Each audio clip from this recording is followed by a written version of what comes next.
E aí, estudante, tudo bem com você? Estamos juntos aqui em mais um encontro com a turma do segundo ano do ensino médio. Para você que ainda não me conhece, eu sou o professor Magno Andrade, sou professor de língua portuguesa e hoje nós estaremos trabalhando com as origens da literatura brasileira. É importante destacar aqui o brasileira, porque, gente, existe literatura em todo o mundo. Então, cada país, cada língua vai ter ali as suas, o seu fazer literário, tá bom? Portanto, na aula de hoje nós iremos ler textos e obras representativos do período inicial de formação da literatura brasileira de forma produtiva e autônoma. E vamos ainda relacionar características dos textos e obras literárias do período inicial de formação da literatura brasileira ao seu contexto histórico. Mas quando que começa, gente, a literatura brasileira? Será que a gente tem uma data marcada, a gente tem um momento ali que podemos falar começou a literatura brasileira? Bom, nós temos algumas teorias e eu vou mostrar para vocês duas aqui. A primeira, muitos estudiosos da literatura vão dizer que a literatura brasileira começa quando os portugueses chegam ao Brasil. Então que, mesmo que aquela obra fosse escrita por portugueses ou por pessoas de outros países, o fato de ela estar sendo escrita em terras brasileiras já poderia considerar o início da literatura brasileira, tá bom? E outros teóricos da literatura, pessoas que estudam a literatura, vão dizer que a literatura brasileira ela começa de fato quando os nativos começam a escrever, ou seja, que a literatura brasileira vai começar quando as pessoas que nasceram aqui no Brasil começam a escrever as suas obras literárias, tá bom? Nós vamos trabalhar com essa hipótese aqui, olha. Porque vamos ver uma escola literária, né? A primeira escola literária que nós veremos, leva muito em consideração a escrita que foi feita pelos portugueses e por pessoas de outros países que vieram para o Brasil, tá? Vocês vão entender melhor isso já já. É importante, porém, nós relembrarmos o conceito de escola literária, galera. Nós vamos trabalhar com este conceito ao longo de todo o nosso ano, tá? Porque durante os 4 bimestres de estudo, nós vamos ver 1, 2 escolas literárias, tá bom? Bom, a escola literária, então, que pode ser encontrada também com os nomes de época literária, de movimento literário e de forma mais abrangente de movimento artístico, ela constitui-se em momentos em que um grupo de pessoas, tá? E não pense em um grupo, gente, fechadinho, tá? Pode ser diversas pessoas. Mas que um grupo de pessoas, aquelas pessoas daquela sociedade, elas estão ali escrevendo, produzindo textos que em muitos casos seguem a mesma característica, tá? Então, além disso, as escolas literárias também, elas são pontuadas de acordo com a época, com o momento, cronológico mesmo, com os anos, né? De acordo com o passar dos anos, tá bom? Nós vamos construindo melhor essa ideia de escola literária. Por quê? Toda escola literária, ela tem em comum a época em que ela ocorre, ela tem em comum as características expressas naqueles textos, tá? Naquele fazer literário, beleza? A primeira escola literária que nós veremos aqui é o quinhentismo. Pelo nome, gente, o que vocês imaginam que seja? Pensa aí um minutinho. Quinhentismo lembra qual palavra? Reflita aí um minutinho. Para você que falou 500, é isso mesmo, você acertou. A palavra quinhentismo, então, ela vem do número 500, tá? Por que isso? O quinhentismo, ele abrange toda a manifestação literária existente em terras brasileiras no período de 1500 a 1601, tá? Por isso, essa escola literária, ela é chamada de quinhentismo. Veja que ela tem um período definido. Por isso que a gente pode chamar também de época literária, tá bom? Vamos entender melhor então como que o quinhentismo ele é dividido. Nós vamos ter dois tipos de literatura estabelecidas no quinhentismo, tá? Ou seja, nesse período de 1500, que é quando os portugueses chegam, a 1601. Então, o contexto histórico que a gente está falando sobre ele aqui é justamente a chegada dos portugueses em terras brasileiras. É o primeiro contato que há entre os portugueses e os indígenas, tá? Ele vai ocorrer em 1500 e aí vocês, com certeza, ao longo da sua trajetória escolar, já estudaram isso, principalmente lá em História, e conhecem mais ou menos como que funcionou esta relação, beleza?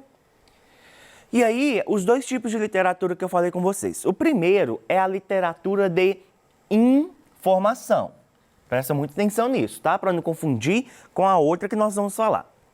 Então, a literatura de informação, gente, ela era escrita por viajantes e jesuítas que aqui estiveram. Trata dos aspectos físicos, étnicos e culturais da Terra. Prestem muita atenção. Lembra do conceito de escola literária? Que ele abrange uma época comum, que nós já vimos neste caso, que é de 1500 a 1601. Beleza?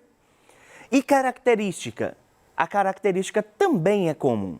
Para a literatura de informação, ela vai tratar dos aspectos físicos, étnicos e culturais dessa nova terra conhecida pelos europeus, no caso, o Brasil, tá? Então, qual que era o objetivo da literatura de informação? Informar ao mundo aquilo que foi achado nessas novas terras, assim considerado pelos europeus. Porque, gente, quando os europeus chegam aqui no Brasil e eles se deparam com uma terra completamente nova para eles, com pessoas de cor de pele diferente, com cabelo diferente, com jeito de vestir diferente, com uma língua diferente, isso choca muito. Eles chegam aqui, eles se deparam com animais que eles nunca tinham visto, se deparam com paisagens, com plantas e árvores que eles nunca tinham visto. Então eles começam a escrever isso. A mais famosa que nós temos é a carta de Pero Vaz de Caminha, que foi quem escreveu o que é considerado por muitos a certidão de nascimento do Brasil. Nesta carta, que é bem extensa, Pero Vaz de Caminha, que era um português, ele escreve tudo o que ele vê. Ele escreve como que é a terra, ele escreve como que é o contato com os indígenas, e ele manda isso tudo para o rei de Portugal da época. Este é um exemplo de literatura de informação. Além da carta de Pero Vaz de Caminha, existem diversos outros escritos em que as pessoas vão relatar o que elas estão vendo aqui nas nossas terras para informar as pessoas que estavam ali na Europa. Tranquilo? Vamos continuar então. Literatura de formação. Então, não confundam. Nós temos a literatura de informação e nós temos a literatura de formação. Vou pedir ao diretor para poder ampliar a tela, que eu quero que você olhe bem para essa imagem e que você imagine por um minutinho o que está acontecendo aqui e qual que é a relação dessa imagem com o nome desse tipo de literatura, literatura de formação.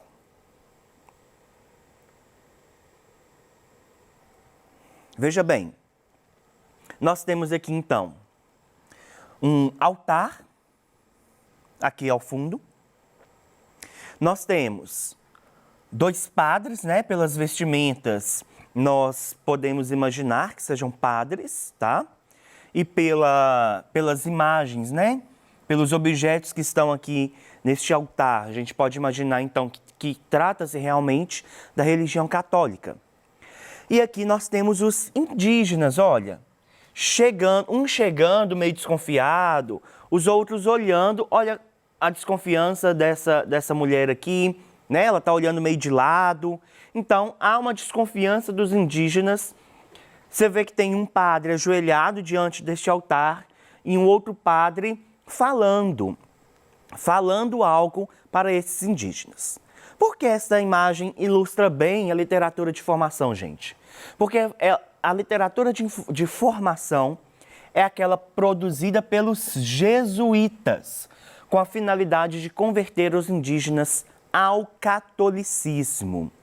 Os jesuítas, gente, eram padres que faziam parte de uma missão evangelística a nível mundial naquela época e que foram enviados ao Brasil justamente para poder fazer este processo de conversão dos indígenas ao catolicismo.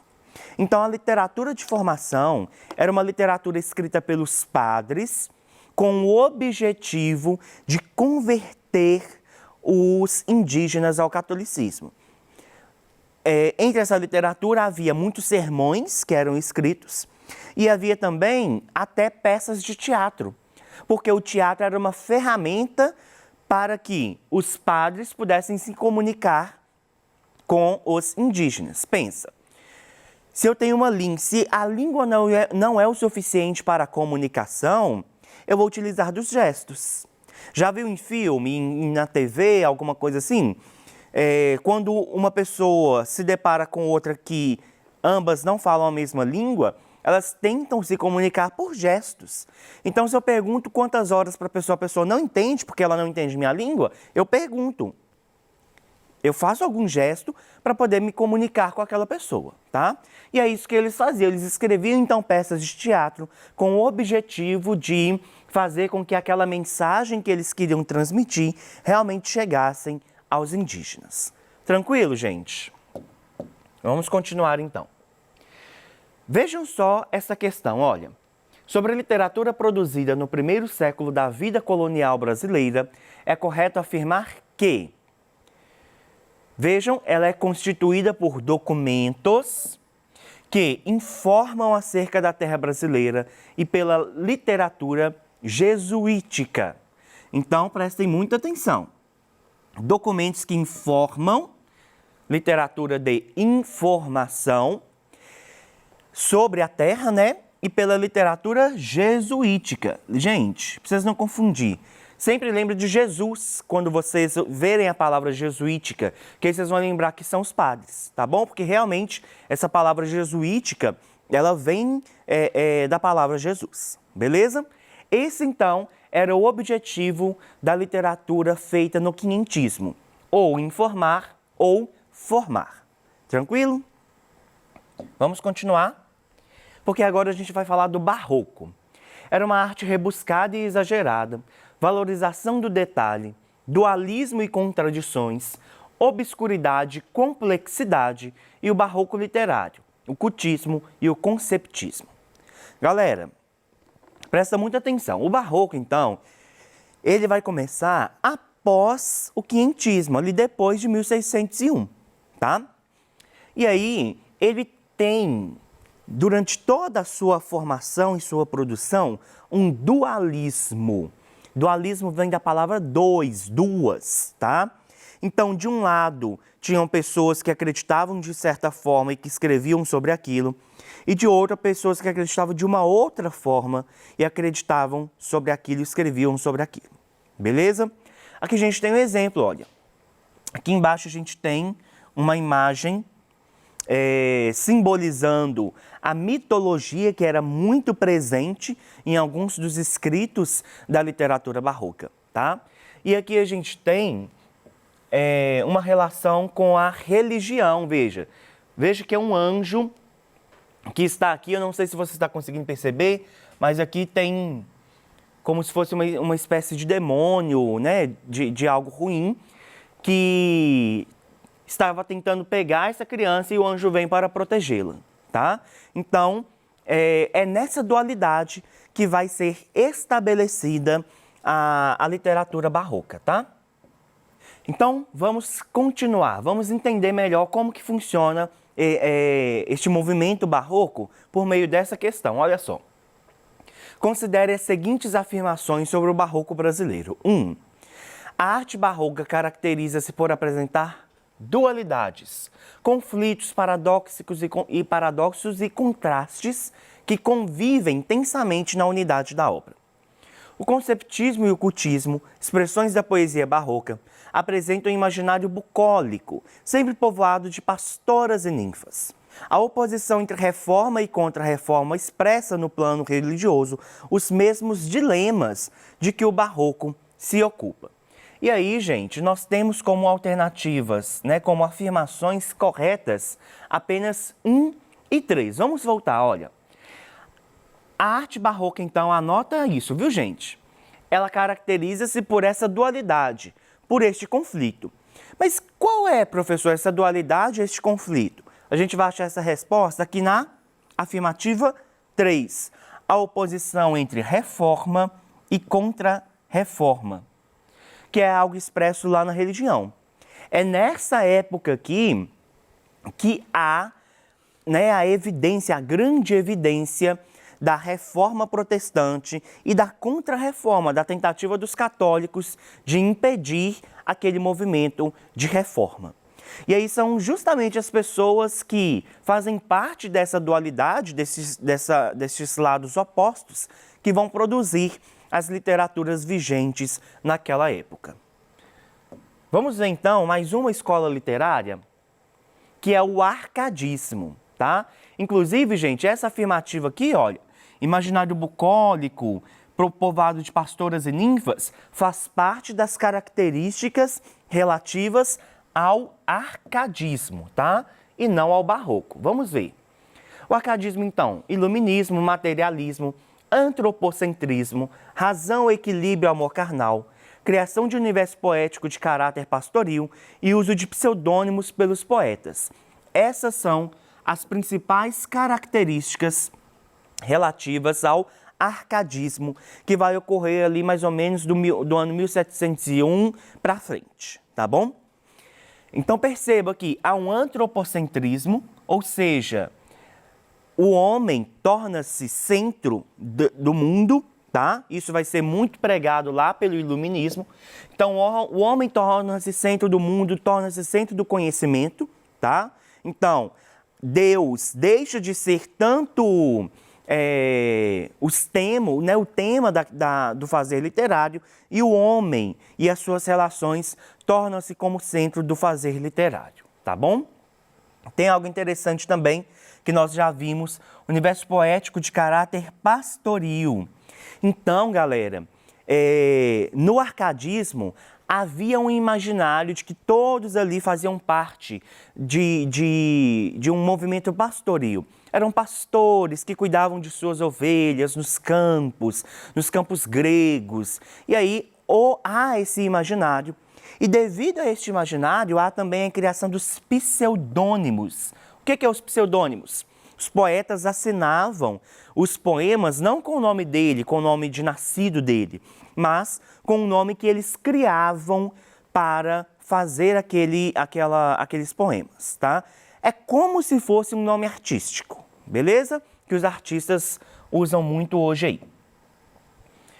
Vamos lá então. Sobre as características do arcadismo, é correto afirmar, exceto, vamos ver, chegar à conclusão de que é a letra B.